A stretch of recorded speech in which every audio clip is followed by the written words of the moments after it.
Here's what's growing in Terryland. Springtime! I'm really excited to get back out here in the yard.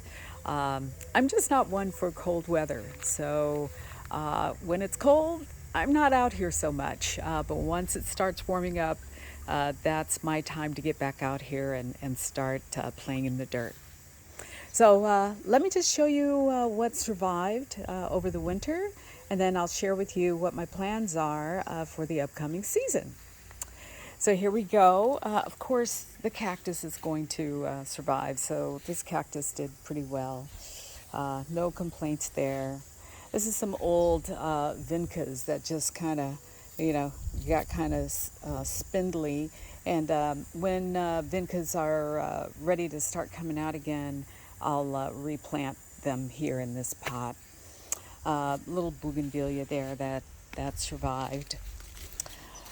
So what I'm doing over here in this cut garden, you'll recall last year it was totally full with waist-high zinnias all over the place, and it was just beautiful. I was able to bring the zinnias in and cut them and bring them in the house and share them with friends and family and so forth. But this year I decided to do something a little differently. I'm doing something called succession planting, which means that I've got some bulbs underneath. I've got ranunculus and dahlias and freesias a little bit deeper under the soil. And then on top of that, I'm going to put some zinnias on top. And so the zinnias will come up fast, and they are very prolific. But then I'm hoping to see some ranunculus and dahlias coming up too. Might be a little bit late on those, but we'll see what happens. A lot of what happens in the garden is largely experimental anyway, so we'll see what happens. In this bed, the big things that you see actually survived throughout the winter, which I'm really happy about and surprised about, quite frankly. These are serrano peppers. You're probably used to seeing them like this, green like this, but if you leave them on the vine or on the plant long enough, they'll turn red like that. And they're really, really good, really tasty, great flavor, just the perfect kick for your salsa or your Mexican dishes or whatever you like. The other thing that survived was this celery. So if you've never seen celery growing, this is what it looks like, just like that. And I'm really happy about this because the flavor is just so nice and mild and crisp. I tried growing celery in California, and although it did grow, it had a very bitter taste to it. So I'm not sure what that was all about, but I used the kind of soil that I had in here came from the Arizona worm farm. So there are worm castings and so forth in there, and so maybe that helped quite a bit. And I do regular fertilizing and everything, so maybe all that helped. I don't know, but they turned out really nicely this time. I have some leftover strawberries here, so we'll see how those go. And then I'm planning to plant some radishes here and here, and then carrots all throughout there. Now carrots are actually kind of temperamental. I mean, they're so tiny, the seeds are so tiny. You have to keep the soil kind of moist, and you have to come out and thin them once they start to grow. And they have a pretty long growing life, like 120 days or so to get a nice good carrot. So carrots seem like they might be easy, but yeah, they take a little bit of attention. The eggplant back here survived throughout the winter. I just thought it did beautifully. So once you plant an eggplant and it's nice and sturdy and is in a good place, you'll probably get it back several years in a row. And I have another one over on the other side, and I'll share that with you in a minute. I have some collards that I'm planting, and I'm going to do just one in each square foot square. So I'll have 4 collards here. And I'm going to do these beans with the intention of having them climb up this arbor and go all the way up. And I'll kind of train it to stop midway because I have these cucumbers that I want to grow up this way. And so the whole idea is that I should be able just to walk underneath this arbor and harvest the cucumbers from here and the beans from here. So we'll see how that works. And then I've got some butternut squash here, and I'm going to do fennel right in the center row, and zucchini. That's a yellow zucchini, or also known as an Easy Pick Gold zucchini, and then your regular green zucchini over there. So if I had it to do all over again, I would probably have this bed built and moved over, because if you take a look at it, half of it is underneath this tree. Now, for some things that's not a big deal, but when you're trying to grow fruits and vegetables and so forth, you need a lot of sun. And so I doubt that I'm going to have success with that zucchini, but we will see. If it doesn't work out, then I'll plant something like impatiens or something that prefer to be in the shade. So I'll keep you posted on that. This orange tree did not do well this year. It gave me a lot of nice fruit. Don't get me wrong there. It's just the quality of the fruit was poor. And I think the reason for that was irrigation. I was steadfast in fertilizing it. I did a good job there. It's just that I think the water was not sufficient. So I dug a little gully around there this time.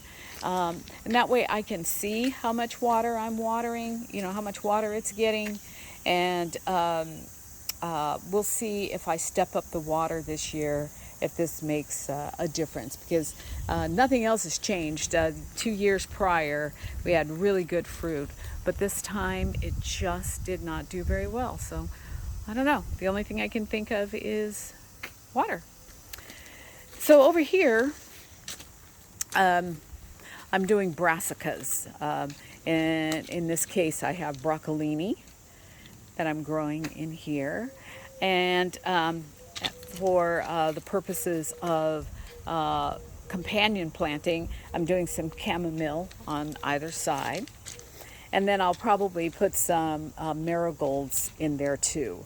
And of course, the whole idea of planting marigolds in there is so that the aphids are attracted to the marigolds rather than to the broccolini. That can be a real big problem. And sometimes I even decide against planting broccoli and cauliflower because I don't like dealing with the aphids, but I decided to give it a try again and see how it goes. Now this is a new addition to Terryland. I had these new beds installed because I have a lot of water runoff.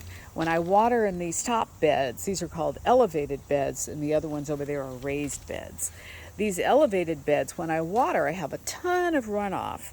And I was always stressing about what to do with that. So at one point I had buckets underneath, and it didn't look really good. And I got tired of coming out and taking the water and dumping it under a tree and so forth. So I just had these built so that it can take the runoff.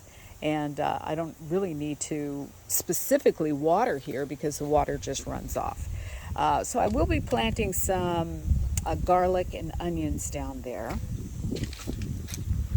And then over here is my kumquat tree.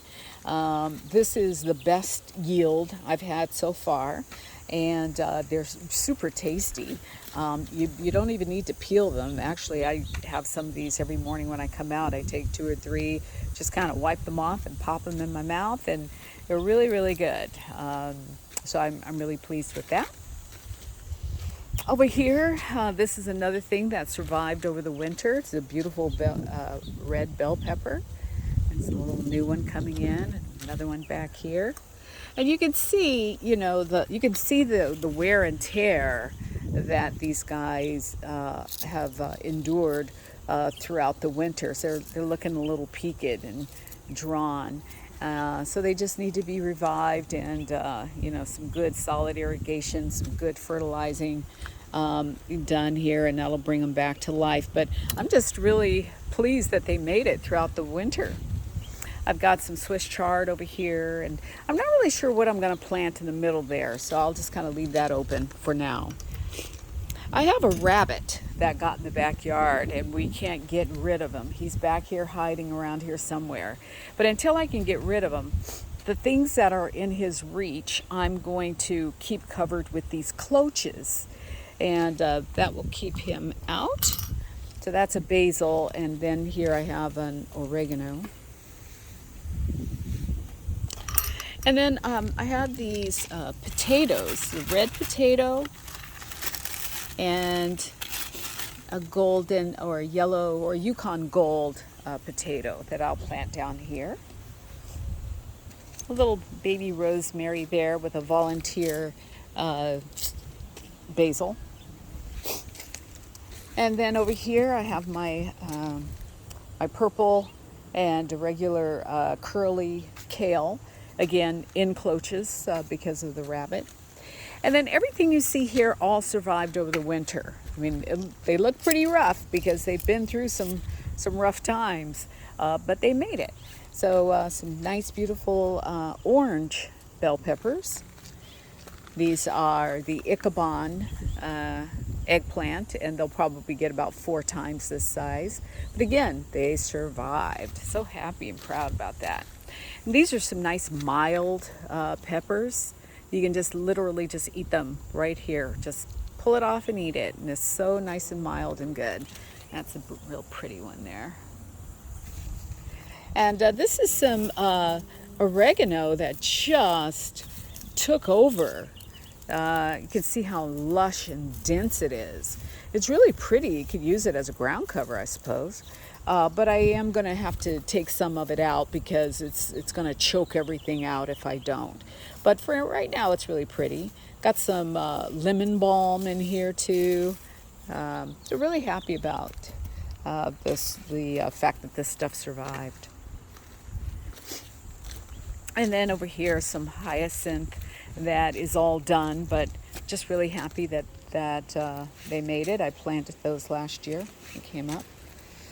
I decided to put my plumerias in the ground first time. So we'll see. I lost a few over the winter.